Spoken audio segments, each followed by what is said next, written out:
Hi friends, welcome back to my channel. నా channel మీరు first time చూస్తే కానీ సబ్స్క్రైబ్ చేయండి friends. Thank you for watching. 1000 సబ్స్క్రైబర్స్కి దగ్గరగా ఉన్న అలాగే వీడియోని లైక్ చేయండి, షేర్ చేయండి, హైప్ కూడా ఇవ్వండి friends. Thank you for watching once again. ఇంకా స్టోరీ విందామా? Story name unwanted wife part 10. Part 9 వరకు చాలా బాగుంటుంది, వినండి ఫ్రెండ్స్. అలాగే అర్థమవుతుంది కూడా. రైటర్ పరిమళ గారు. ఓ గంట తర్వాత జాగ్రత్తగా కారులో కూర్చోబెట్టి ఇంటికి చేరారు శాండీ వాళ్ళు.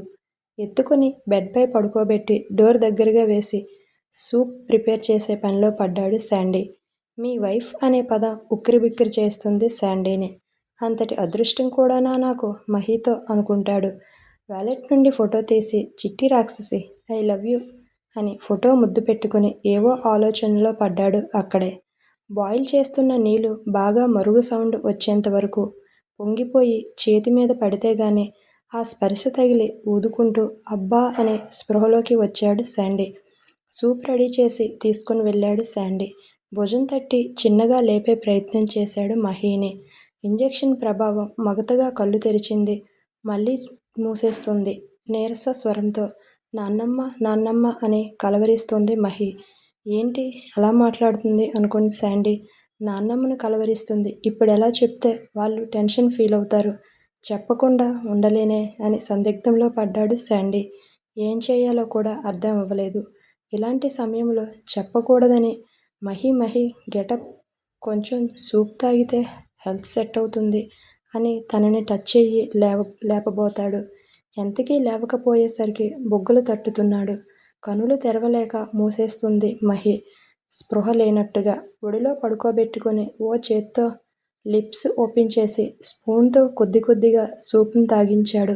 బెడ్ సెట్ చేసి మళ్ళీ బెడ్పై పడుకోబెట్టి టాబ్లెట్స్ వేసేసి సోఫాలో కూర్చున్నాడు తన ఎదురుగా. ఎంత మారిపోయింది ఒక్క రోజులో. ఏం థింక్ చేసింది పరిస్థితి ఇంతలా మారింది ఆమెలో అనుకుంటాడు శాండీ. ధ్రువ్కి కాల్ చేశాడు శాండీ. జరిగిందంతా చెప్పాడు.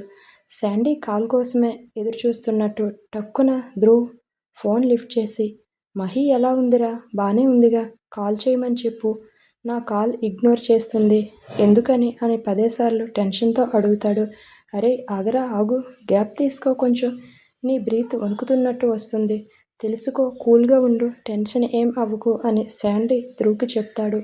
కూల్గా ఎలా ఉంటాను? కాల్ చేసి అన్నయ్య ఫైన్ అని చెప్తే నా ఊపిరి భారం తగ్గుతుందిగా. వీడియో కాల్ చేశాడు ధ్రువ్ వీడియో కాల్ చేశాడు. బెడ్ మీదున్న చెల్లిని చూడగానే ఒక్కసారి మనసంతా బాధగా మారిపోయింది. బుజ్జులు బుజ్జులు అని ఏడ్చేశాడు చిన్నపిల్లాడిలా. మహితో ఎఫెక్షన్ అలా ఉండేది ధ్రువ్కి. మహి దేనికో చాలా భయపడిపోయింది అని జరిగింది మొత్తం చెప్పాడు శాండీ. మహి గాబరా ఎత్తిపోయి బాగానే ఉందిగా, గాడ్ డామ్ షిట్, అందుకే ఒంటరిగా ఎక్కడికి వెళ్ళొద్దు అంటాను. నా మాట వినకుండా మహి వచ్చింది చూడు అని ఒక్కసారి కోపం అయిపోతాడు ధ్రువ్. అరే కూల్, గట్టిగా మాట్లాడితే నాన్నమ్మ కంగారు పడతారు, వేరే రూమ్కి రా అని శాండీ చెప్తాడు. ధ్రువ్ గట్టిగా మాట్లాడటం అరవటం చూసి ఏమైంది నాన్న అని పెద్దావిడ వాళ్ళ నాన్నమ్మ ధ్రువ్కి అడిగింది. నథింగ్ నాన్నమ్మ, ఏదో ఆఫీస్ టెన్షన్లో ఉన్నానని అబద్ధం చెప్పి డోరు క్లోజ్ చేసి బయటికి వచ్చాడు ధ్రువ్. ఇదంతా ఆ అర్జున్ గాడి వల్లే వచ్చింది. వాడిని వదలకూడదు. ఏ మాయ చేశాడో నా చెల్లి వాడి వెనక పడుతుంది అని. అర్జున్ గాడి మీద పడతారు ఏరా ఇద్దరూ అనుకునే సిచ్యువేషన్లో వేరే అమ్మాయిని పెళ్లి చేసుకోవలసి వచ్చింది. అంతే, చేసుకున్నాడు. మీ ఇద్దరూ కలిసి అర్జున్ని అంటారేంటి అని శాండీ కోపం అయిపోతాడు. ఏంట్రా అంత పరిస్థితిలో నా ఫ్రెండవై కూడా వాడిని వెనకేసుకుని వస్తున్నావు? మరేంటి ధ్రువ్, ఇప్పుడు అర్జున్ ఉన్న సిచ్యువేషన్కి కారణం మహి కాదా? What do you mean Sandy? Arjun సిచ్యువేషన్కి మహి కారణం ఏంటి? మహి ఇప్పుడున్న పరిస్థితికి కారణం అర్జున్. వాడిని చూస్తే నేను ఏం చేస్తానో నాకే తెలియదు. ఐ విల్ కిల్ హిమ్ అని అంటాడు ధ్రువ్. మహి మాటలతో చంపేస్తుంది, నువ్వు డైరెక్ట్గా వచ్చేసి చంపేస్తే ఓ పనైపోతుంది. బెడ్ మీద ఎన్నో రోజులు ఉండనక్కరలేదు, టక్కున చచ్చిపోతాడు అర్జున్ అని శాండీ అంటాడు. వాట్? బెడ్ మీద ఉండడం ఏంటి అన్నాడు ధ్రువ్. తనకి ఏమీ తెలియదు కదా. ఎస్ హాస్పిటల్లో చావు బ్రతుకుల మధ్య కొట్టాడుతూ ఉన్నాడు. అర్జున్ ఈ పరిస్థితికి కారణం మహియే కదా. అర్జున్ మహి మధ్య జరిగిన సంభాషణ మొత్తం చెప్పాడు శాండీ ధ్రువ్తో. అయ్యో అని చెప్పి ఒక్క క్షణం మాట్లాడకుండా అలానే ఉండిపోతాడు ధ్రువ్. నాన్నమ్మ మహి కాల్ మాట్లాడుకున్నారు. వాళ్ళ మాటలు తెలియదు కానీ ఆ తరువాత మహీకి ఇలా జరిగింది. నాన్నమ్మకి మహీకి మధ్య ఏం మాటలు జరిగాయో అని అంటాడు శాండీ. బహుశా నాన్నమ్మను మెల్లగా మాటల్లో పెట్టి అడుగు, మేబీ తెలుస్తుంది అన్నాడు శాండీ. థ్యాంక్స్ అనే పదం చాలా చిన్నది శాండీ. నా చెల్లిని కంటికి రెప్పలా చూసుకుంటున్నావు. థ్యాంక్ యూ సో మచ్ అని ధ్రువ్ అంటాడు శాండీకి. మనలో మనకి థ్యాంక్స్ ఎందుకు? నా అనుకునే వాళ్ళ కోసం ఏదైనా చేస్తాడు ఈ శాండీ. అది చాలా పవర్ఫుల్ అని ఒక్కసారి గొప్పలు చెప్పుకుంటాడు. అర్జున్ ఎలా ఉన్నాడు అడిగాడు ధ్రువ్. అవుట్ ఆఫ్ డేంజర్, కానీ బెటర్ ట్రీట్మెంట్ కోసం వాళ్ళ ఊరు వెళ్ళిపోవాలి, టెస్టులు చేయాలి అని చెప్పారు డాక్టర్. శాండీ ఒకటి అడగనా అన్నాడు ధ్రువ్. మహిని పెళ్లి చేసుకుంటావా, లైఫ్ లాంగ్ తనని జాగ్రత్తగా చూసుకుంటావా అని అడుగుతాడు శాండీకి. హే ధ్రువ్, నీకు సెన్స్ ఉందా? అలా అడిగేశావేంట్రా అన్నాడు శాండీ ఒక్కసారిగా షాక్ అయ్యి. నేనేం సెన్స్లెస్ క్వశ్చన్ వేయలేదు, సరైన క్వశ్చనే నీకు వేశా. నీ సమాధానం ఏంటో చెప్పు శాండీ అని ఒక్కసారి ధ్రువ్ అడుగుతాడు. ప్రశ్న సరైన టైంలో వేశాను, నీ ఆన్సర్ ఏంట్రా అని అడుగుతాడు ధ్రువ్. కొద్దిసేపు మౌనంగా ఉండిపోయాడు Sandy. Are you there Sandy, speak out అని గట్టిగా అన్నాడు ధ్రువ్. అర్జున్ను ప్రేమించి నీకిచ్చి పెళ్ళేంటి అనుకుంటున్నావా అని ఒక్కసారి ఆలోచిస్తున్నావా అని అడుగుతాడు ధ్రువ్. ఉన్నానురా, ఇక్కడే ఉన్నా శాండీ. అదేం లేదు అని చెప్తాడు. మరేంటి థింక్ చేస్తున్నావు? అర్జున్ అంటే మొదటి నుండి ఇష్టం లేదు నాకు. నాన్నమ్మకి యాక్సిడెంట్ అర్జున్ వల్లే జరిగింది.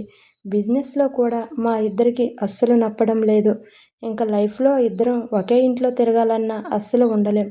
అందుకే మహీకి ఇవ్వడం ఇష్టం లేదు అని చెప్తాడు.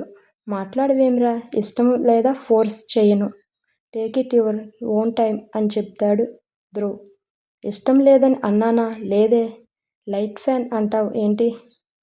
మరి సైలెంట్ అయితే ఇంకేమనుకోవాలి చెప్పురా అని ఇంత సడన్గా నిర్ణయం తీసుకున్నావు. మరి మహీకి ఇష్టమో కాదో నాన్నమ్మను అడగలేదు కదరా అని అంటాడు.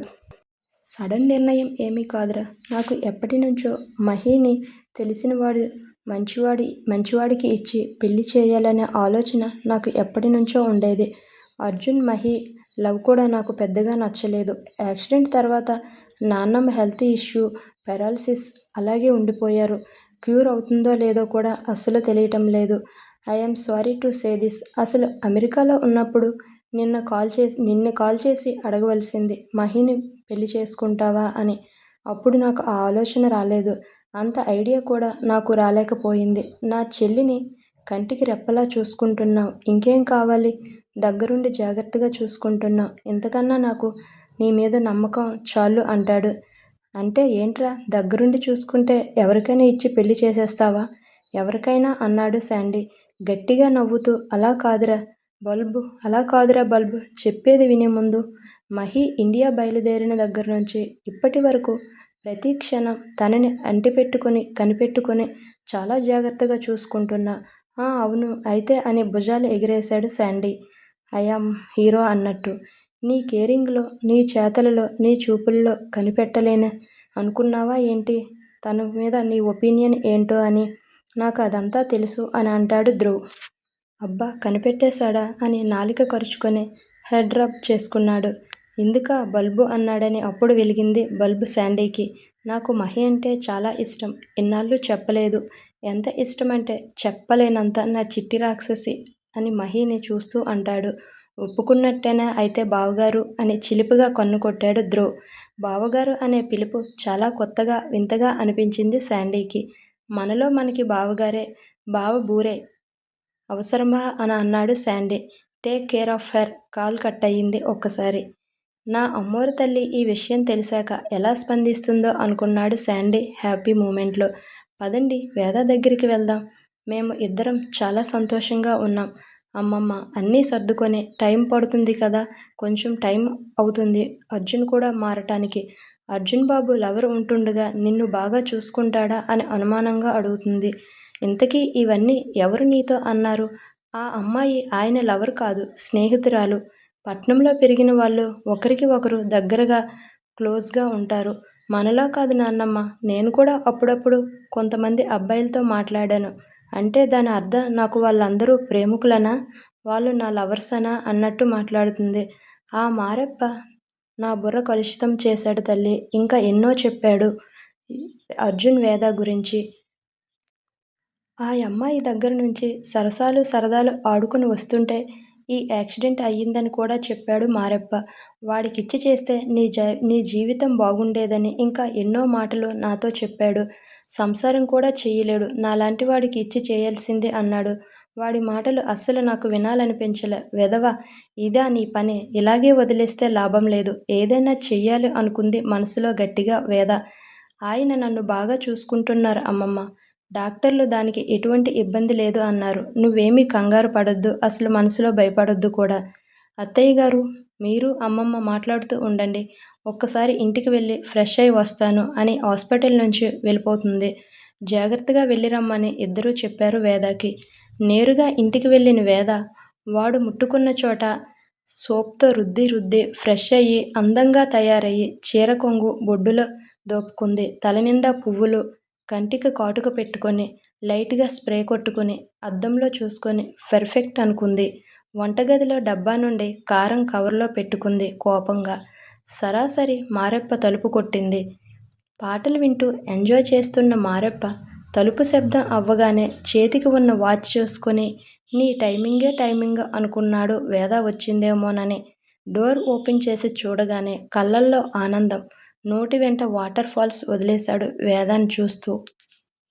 నువ్వు నువ్వు వస్తావని 1000 కళ్ళతో ఎదురు చూస్తున్నాను అని మారెప్ప వేదాన్ని చూసి అంటాడు. వేద లోపలికి వెళ్ళగానే తలుపు క్లోజ్ చేశాడు. వెకిలిగా నవ్వుతూ భుజంపై చెయ్యి వేయగానే కళ్ళల్లో 2 చేతులతో కారం మారెప్ప కంట్లోకి కొట్టింది ఒక్కసారి. మారెప్ప కళ్ళల్లో కారం కొట్టింది వేద. మంట మంట అని అరుస్తూ ఉన్నాడు. ఉసేయ్, నిన్ను వదలను గుడ్డివాడిలా తడుముకుంటూ అక్కడ వేదాన్ని పట్టుకోబోతుంటాడు. ఎక్కడే అని చుట్టూ తిరుగుతూ ఉన్నాడు. కాలు ఎత్తి నడ్డి మీద ఒక్క తన్ను తన్నగానే దబేల్మని కింద పడ్డాడు మారెప్ప. ఎంత ధైర్యమే, నన్నే కొడతావా? కళ్ళు నులుముకొని చూస్తున్నాడే గాని స్పష్టంగా కనబడటం లేదు వేద. కళ్ళు తెరిస్తే మండిపోతుంది కంట్లో కారం వల్ల. గట్టిగా అరుస్తున్నాడు. నీళ్ళు సామాన్లు గుద్దుకొని ఇంట్లో పడిపోతున్నాడు. నీళ్లు కావాలా? నీళ్లు జుట్టు పట్టుకొని పటాపటా 4 ఒక్కసారి గట్టిగా పీకింది వేద. బుగ్గలు వాచిపోయి ఉబ్బిపోయాయి. వేదను పట్టుకోవటానికి ఇంకా ప్రయత్నం చేస్తూనే ఉన్నాడు మారెప్ప ఆ కళ్ళు నులుముకుంటూ. వాడికి చిక్కగా ఇల్లంతా తిప్పి వంటగదికి తీసుకుని వచ్చింది. సైలెంట్గా వంటగదిలో ఉంది. ఏది ఎటుపోయింది? అన్ను తన్నుకుంటూ తడుతూ ఉన్నాడు. కొన్నింటిని ముట్టుకోగానే అర్థమయ్యింది. ఇది వంటగదినే. నేను వంటగదిలోకి వచ్చానా అని. అలా మెల్లగా గుడ్డివాడిలా సింక్ దగ్గరికి వెళ్దాం, నీళ్లతో మొహం కడుక్కోవచ్చని కరెక్ట్గా ట్యాప్ దగ్గరికి వెళ్తుంటే అప్పుడు ఒక్కసారిగా వెనకపాటుగా స్టవ్ దగ్గరికి తోసేసింది వేద మారెప్పను. ఒక్కసారిగా స్టవ్ దగ్గరికి పడ్డాడు. దబ్బున స్టవ్ మీద తూలిపడ్డాడు. పడేసరికి చేతితో బ్యాలెన్స్ కాసుకొని స్టవ్ వెలిగించి ఉండటం వల్ల చేతులు కాలి ఆ మంటకి అబ్బా అని ఏడుస్తున్నాడు. మంట ఏమే స్టవ్ ఆన్ చేసి నన్ను చంపేద్దామని చూస్తున్నావా? నువ్వు అయిపోయావే ఈరోజు నా చేతుల్లో అని గబగబా సింక్ దగ్గరికి వెళ్ళి మొహం కడుక్కొని వేద మీదకు ఉరికాడు. ఏం చేస్తావురా? నాలో సహనం చచ్చిపోయింది. నన్ను చాలా ఇబ్బంది పెట్టావు. నా అమ్మమ్మకి లేనిపోనివన్నీ కల్పించి చెప్పి ఆవిడ గాబరాకి గురయ్యేలా చేశావు. ఈ వయసులో ఆవిడికి టెన్షన్ పెట్టడం అవసరమా? ఇంతటితో నిన్ను వదలను. ఈవేళ నీ అంతు చూసే తీరతా. మానసికంగా శారీరకంగా ఎన్నోసార్లు మనస్తాపానికి గురిచేశావు నన్ను. దూరంగా రోకలి కనబడటంతో బాధేసింది ఒళ్ళంతా. చితక్కొట్టి కాళ్ళు చేతులు మోచెప్పులు పగలు కొట్టేసింది. కొట్టిన దెబ్బ కొట్టకుండా కొడుతూనే ఉంది వేద. కారాలు చేస్తున్నాడు. వదిలేయ్, దండం పెడతాను వదిలే అని ఒక్కసారి ప్రాధేయపడ్డాడు వేదాన్ని చూసి. అయినా కోపం తీరక దేనిని చూసి మురిసపడుతున్నావో దానిపై ఒక్కటి దెబ్బ అని పెద్దగా ఆర్తనాదం. మారెప్ప మొబైల్లో ఏదైతే వీడియో తీశాడో ఆ వీడియో డిలీట్ చేసి మొబైల్ తుక్కు తుక్కుగా కొట్టేసింది వేద.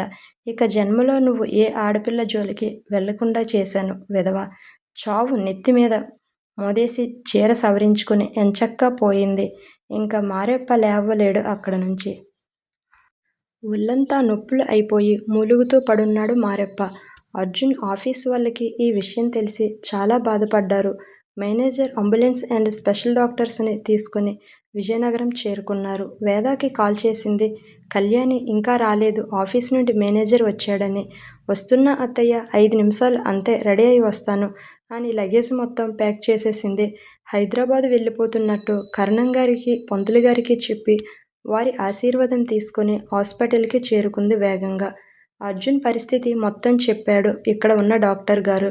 ఆ ఫైల్ కూడా అందించారు. ఇక నుంచి చూడండమ్మా జాగ్రత్తగా అని. జాగ్రత్తగా స్ట్రక్చర్లో పడుకోబెట్టి నర్సు సహాయంతో అంబులెన్స్లోకి ఎక్కించారు అర్జున్ని. అమ్మమ్మ నువ్వు అత్తయ్య మన కారులో రండి, నేను అర్జున్ గారితో అంబులెన్స్లో వస్తాను అని జాగ్రత్త చెబుతుంది వాళ్ళ అమ్మమ్మకి. ప్రేమగా నుదుటి మీద ముద్దాడి బంగారు తల్లి అన్నారు కళ్యాణి గారు. చాలా ధైర్యం ఉందమ్మా నీలో అని. కుసుమ కళ్ళల్లో ఆనంద బాష్పాలు కదిలాయి.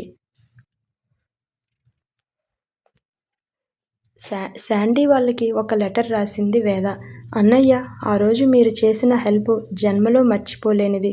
మేము హైదరాబాద్ వెళ్తున్నాం. ట్రీట్మెంట్ అర్జున్కి అక్కడే జరుగుతుంది. మహి గారికి ఈ విషయం చెప్పండి నా మాటగా.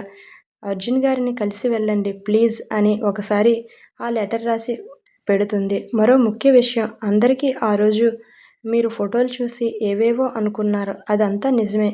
వారిద్దరూ ప్రేమించుకున్నారు. విధివశాత్తు మాకు కూడా విధి వల్ల మాకు వివాహం జరిగింది. ఏం జరిగినా ఆయన నా మెడలో తాళి కట్టిన భర్త. ఇక ఆయనకి ఆ అమ్మాయికి ఎటువంటి సంబంధం లేదు. ఇక్కడితో ఇది వదిలేద్దాం అంటుంది. తెలిసిన వారి ద్వారా ఉత్తరం అందేలా చేసి అందరికీ నమస్కరించి వేద అక్కడి నుంచి బయలుదేరింది. భర్తకి ఇలా జరిగిన గుండె నిబ్బరం గల పిల్లే, ధైర్యవంతురాలు అనుకున్నారు ఊర్లో వాళ్ళందరూ. అంబులెన్సు, కళ్యాణి వాళ్ళ కారు కదిలే వరకు పంతులుగారు వాళ్లతోనే ఉన్నారు. మంచి పిల్ల ఈ అమ్మాయి, దేవుడా అసలు అన్యాయం చెయ్యొద్దు అని మొక్కుకుంటున్నాడు. బెడ్ మీద ఉన్న ప్రతి ఒక్క మాట అర్జున్ చెవిన సోకుతూ ఉంది. ఇంజెక్షన్ ప్రభావం వల్ల కళ్ళు తెరవలేకపోతున్నాడు, మాట్లాడలేకపోతున్నాడు. కొద్ది కొద్దిగా మెలకువ వచ్చిన మహి కళ్ళు తెరిచి చూసేసరికి డోర్కి దగ్గరగా కునికిపాట్లు పడుతూ కనబడ్డాడు. లీలగా గుర్తుకు వస్తున్నాయి. చుట్టూ చూసింది. టాబ్లెట్స్, ఫుడ్, ప్లేట్స్, నుదురు మీద వెట్ క్లాత్ తడిమి చూసుకుంది. అర్జున్కి కావలసినవన్నీ ఉన్నాయా లేదా అని ఒక్కసారి వేద చూసుకుంది. శాండీ శాండీ అని పీలస్వరంతో పిలిచింది మహి. శాండీ అసలు కనిపించలేదు మహికి. మెలకువై Mahi, are you all right అన్నాడు ఒక్కసారి. ఐయామ్ ఫైన్ అని చిన్నగా నవ్వుతూ చెప్పింది. వేదక్క ఈ లెటర్ ఇమ్మందని ఓ కుర్రోడు వచ్చాడు, ఇదిగో అని ఈ లెటరు మహికి ఇస్తాడు.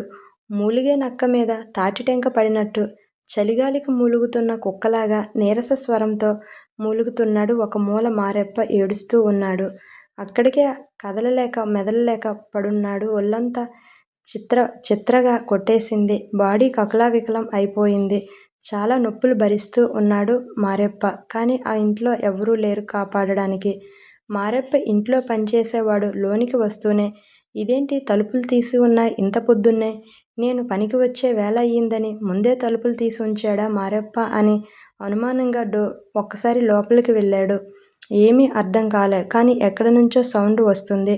అబ్బే అంత మంచి బుద్ధులు లేవే అని ఈల వేసుకుంటూ లోనికి వచ్చాడు. మారెప్ప అంత మంచివాడా అన్నట్టు. ఇల్లంతా సునామీ వచ్చి కొట్టుకుపోయినట్టు ఎక్కడ వస్తువులు అక్కడ పడున్నాయి. బీభత్సంగా మారిపోయింది. ఎక్కడ వస్తువులు అక్కడే చెల్లాచెదురుగా పడి ఉన్నాయి. ఆ పనివాడు ఇదంతా చూసి ఏమైందా అని కంగారుగా మారెప్ప మారెప్ప అని పిలుస్తూ ఉన్నాడు. ఆ పనివాడు ఇదేందబ్బా మనిషి కనబడడు, కానీ ఎక్కడికి వెళ్ళాడు ఇంత పొద్దున్నే అనుకుని 2 గదులు, ఇంట్లో ఉన్న గదులన్నీ వెతికేశాడు. కానీ ఎక్కడా మారెప్ప కనబడడు. ఎక్కడో చిన్నగా మూలుగు సౌండ్ వినబడటంతో వంటగది వైపు చూశాడు.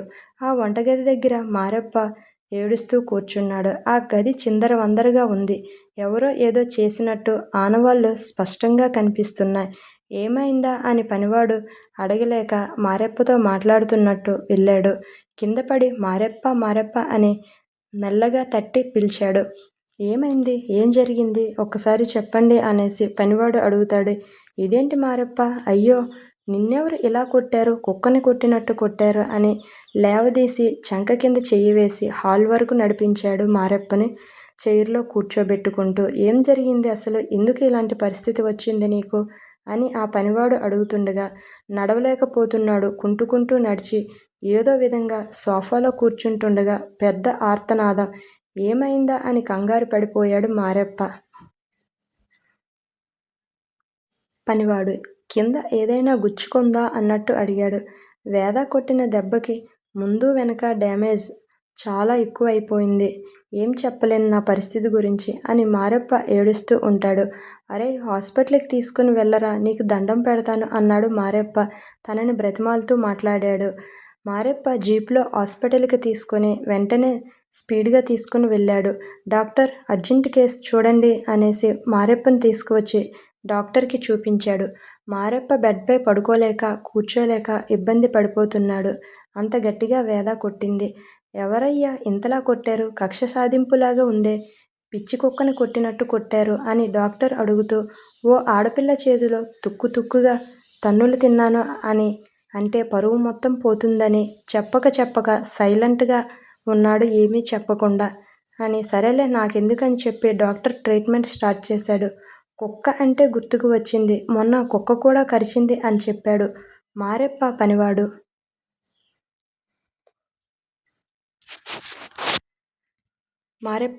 కుక్క కూడా కరిచింది అని చెప్పాడు. ట్రీట్మెంట్ చేసి ఒళ్ళంతా బ్యాండేజ్ కట్టి 10,000 బిల్లు వేశాడు డాక్టర్. ప్రైవేట్ పార్ట్ డ్యామేజ్ అయిందని, బాగా దెబ్బలు తగిలాయని కొట్టినట్టు ఉన్నారు. కష్టమే, కొంతకాలం అని కావాలనే కొట్టుంటారు. కొంతకాలం బాగా మందులు వాడితే గానీ ఏమీ చెప్పలేము అని అంటారు. ఇప్పుడు దానికొచ్చిన తొందరేం లేదులండి అని ఎటకారంగా మారెప్ప పనివాడు అంటాడు. సుఖ సంసారం లేదులండి వీడికి అన్నట్టు చెబుతాడు. బ్రతికిపోయాడు, లేదంటే వేరే వాళ్ళని వెతుక్కోవలసి వచ్చేది ఈ వేదాన్ని కాక. ఇంటర్నల్ బ్లీడింగ్ క్లీన్ చేసి ఒక జెంట్ నర్సును కూడా మారెప్పతో పంపించారు. దగ్గరుండి చూసుకోవటానికి ఎలాంటి ఇబ్బంది ఉండదని లోపల మురిసిపోయాడు మారెప్ప పనివాడు. వీడికి తగిన బుద్ధి జరిగింది అని పైకి చెప్పకనే లోపల సంతోషపడుతున్నాడు. ఇంత పొద్దున్న లెటర్ ఏంటని తెరిచి చదవగానే షాక్ అయ్యాడు శాండీ. ఫేస్ అంతా మారిపోయింది ఒక్కసారిగా ఆ లెటర్ చూసి. ఏముంది అందులో? లెటర్ చదవగానే ఫేస్ అదోలా అయ్యింది ఏంటి అని ఆ లెటర్ అడిగింది ఒక్కసారి మహి. ఆ లెటర్ వేద దగ్గర నుండి వచ్చిందని చెప్పాడు శాండీ. నువ్వే చదువు, ఫ్రెష్ అయి వస్తానని చెప్పి అక్కడి నుంచి వెళ్ళిపోయాడు శాండీ. ఇంకా మహి లెటర్ ఓపెన్ చేసి చదువుతుండగా అది చదివి చాలా బాధ అనిపించింది మహికి. ఓపిక తెచ్చుకొని ఫ్రెష్ అయి వచ్చింది కూడా. ఇంతగా ఉందా ఈ లెటరు? శాండీ ఇద్దరికీ మ్యాగీ చేసి తెచ్చాడు. ఈలోపు తన లెటర్ చదివేలోపు తినాలని లేదని సున్నితంగా తిరస్కరించింది మహి. మహి మనసులో ఏదో బాధ ఉందని, హెల్త్ బాగాలేనప్పుడు తినాలని సున్నితంగా చెప్పి మ్యాగీ తినిపించి మెడిసిన్ కూడా శాండీ వేశాడు. అబ్బా ఏంటిది, నువ్వు మరీ నన్ను ఇంతలా టార్చర్ చేస్తున్నావు అన్నట్టు శాండీని చూస్తుంది. బయట డోర్ సౌండ్ రావటంతో ఇద్దరు వీధి వైపే చూశారు ఏం జరుగుతుందా అని. పంతులు గారు వచ్చారు వాళ్ళ దగ్గరికి. పంతులు గారు వచ్చారు. నమస్తే. రండి కూర్చోండి పూజారి గారు. మీరు ఇంత ఉదయాన్నే ఏంటి అన్నట్టు చూశారు. వేద, అర్జున్ బాబు వాళ్ళు ట్రీట్మెంట్కి హైదరాబాద్ వెళ్ళిపోయారు. ఇక అక్కడే ఉంటారా అనుకోండి. వెళ్తూ వేద ఓ మాట చెప్పింది సంశయంగా అని చూశారు వాళ్ళిద్దరూ. ఏం చెప్పుంటుందా మా గురించి అని వేద. పర్వాలేదు చెప్పండి అంది మహి. మేమేం బాధపడము, మీరేం చెప్పాలనుకుంటున్నారో నాతో చెప్పండి అని అంటుంది. వేద, అర్జున్ పెళ్ళి ఎలా జరిగిందని వివరంగా పంతులు గారు చెప్పారు. ఎందుకంటే అప్పుడైనా వేదకి గురించి మహికి తెలియాలి కదా అని. నమ్మినట్టుగా మొహం దించేసింది మహి జరిగిన విషయమంతా పంతులు గారి ద్వారా తెలుసుకొని. మీ ఇద్దరూ ప్రేమించుకున్నారని ఆ ఫోటోలు చూసాం, వేద కూడా చెప్పింది అది నిజమే అన్నట్టు. అర్జున్ మాత్రం వేదను భారీగా ఇప్పటికీ ఒప్పుకొని ఉండడు. అతని ప్రవర్తన చెప్పగానే చెబుతుంది వాళ్ళిద్దరి మధ్య సఖ్యత లేదని. ఇంకా అదే భావనలో అని అంటుండగా అర్జున్ గురించి ఏదో చెప్పబోతుండగా మా ప్రేమ మా బంధం గతం పంతులు గారు. మరో అమ్మాయి తాలిబంధం లాక్కునేంత చెడ్డ అమ్మాయిని కాదండి నేను అని మహి పంతులు గారితో చెబుతుంది. మా పెద్దవాళ్ళు అలా పెంచలేదండి. వేరొక అమ్మాయి జీవితాన్ని లాక్కొని నా జీవితానికి పునాదులు వేసుకునే చెడ్డ అలవాటు అంతలా నేనేమీ పెరగలేదు. నిజమే, ఒకప్పుడు ప్రేమించుకున్నా, పెళ్లి కూడా చేసుకోవాలని అనుకున్నా. విధివ్రాత మరోలా ఉంది. వాళ్ళిద్దరికీ పెళ్లి జరిగింది అని అంటుంది మహి బాధపడుతూ. అర్జున్ పెళ్లి జరిగిందనే ఆవేశంలో అతన్ని అందరి ముందు అవమానించి పరువు తీయాలని ఫోటోలు అందరూ చూసేలా ప్లాన్ చేశాను. అంతేగాని వేద మీద నాకు ఎలాంటి కోపం కూడా లేదు. అర్జున్ ఎన్నోసార్లు వాళ్ళ పెళ్లి ఎలా జరిగింది చెప్పే ప్రయత్నం చేశాడు. కానీ నేనే వినిపించుకోలేదు. ఆ కోపంలో అర్జున్ మాటలు కూడా పట్టించుకోలే, కొట్టి పారేశాను. ఆఖరికి యాక్సిడెంట్ జరిగే ముందు కూడా ఇదే విషయం మా ఇద్దరికి వాదోపవాదన జరిగింది. ఆ కోపంలో తను కారుతో డ్రైవ్ చేసుకొని వెళ్తుండగా మేబీ ఈ యాక్సిడెంట్ అయ్యిందేమో అని, ఈ యాక్సిడెంట్ ఇండైరెక్ట్గా నా వల్లే జరిగింది, అలాంటి పరిస్థితిలో ఉన్నాడు అని మహి బాధపడుతూ ఉంది. మోకాళ్ళలో మొహం దాచుకుని ఏడుస్తూ అలా ఉండిపోయింది మహి. తల నిమిరి వెళ్ళిపోయారు పంతులుగారు. ఇంకా ఆమెను ఆశీర్వదిస్తున్నట్టు. ఇంకా తనని కదిపే ప్రయత్నం చేయలేదు కూడా శాండీ. ఇంకా తనని డిస్టర్బ్ చేయడం ఎందుకు అని. Thank you friends. Thank you for watching. Thank you once again.